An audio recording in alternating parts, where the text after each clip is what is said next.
નમસ્તે વિદ્યાર્થી મિત્રો, આજનો આપણો ટોપિક છે ધોરણ 6 હિન્દી વિષય દ્વિતીય સત્ર, જેમાં આજે આપણે પાઠ 3 જરા મુસ્કુરાઈએ આ પાઠની આપણે આજે સમજૂતી જોવાના છીએ। આ પાઠમાં કુલ 6 જોક્સ આપેલા છે, તો ચાલો શરૂ કરીએ। તો પ્રથમ જોક્સ છે, જેમાં મકાન માલિક છે પોતાના ભાડુઆતના ઘરે જાય છે અને તેને કહે છે, મકાન માલિક કહે છે, तुम मुझे किराया क्यों नहीं देते? किराएदार कहे छे, आपने ही तो कहा था इसे अपना ही घर समझना। बीजो जोक्स જોઈએ।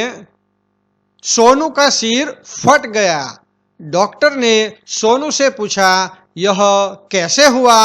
सोनू डॉक्टर को जवाब देते हुए कहता है, मैं पत्थर से कील ठोक रहा था। एक आदमी ने मुझसे कहा, गधे कभी खोपड़ी का भी इस्तेमाल कर लिया कर।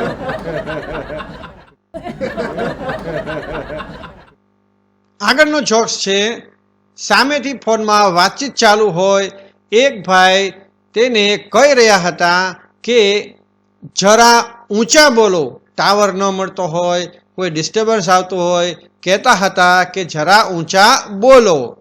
એટલે આ ભાઈ છે અહીંયા ટેબલ ઉપર બીજું ટેબલ ત્રીજું ટેબલ મૂકી અને ઉપર ચડી અને કહે છે, માફ કરે અંકલ, इससे ऊंचा होकर मैं नहीं बोल सकता।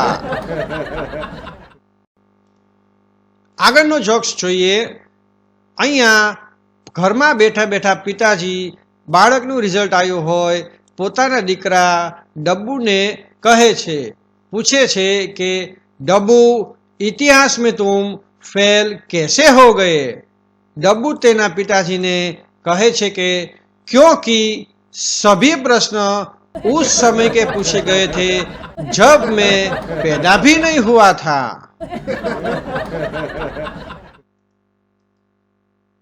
मुन्ना बोला, पापा कल मैंने रात के 1:30 बजे तक पढ़ाई की। पिताजी ने कहा, शाबाश बेटे, लेकिन रात को 11 बजे के बाद तो सारे मोहल्ले की लाइट गई थी। मुन्ना बोला, सच? मैं तो पढ़ने में इतना मग्न था कि मुझे पता ही नहीं चला।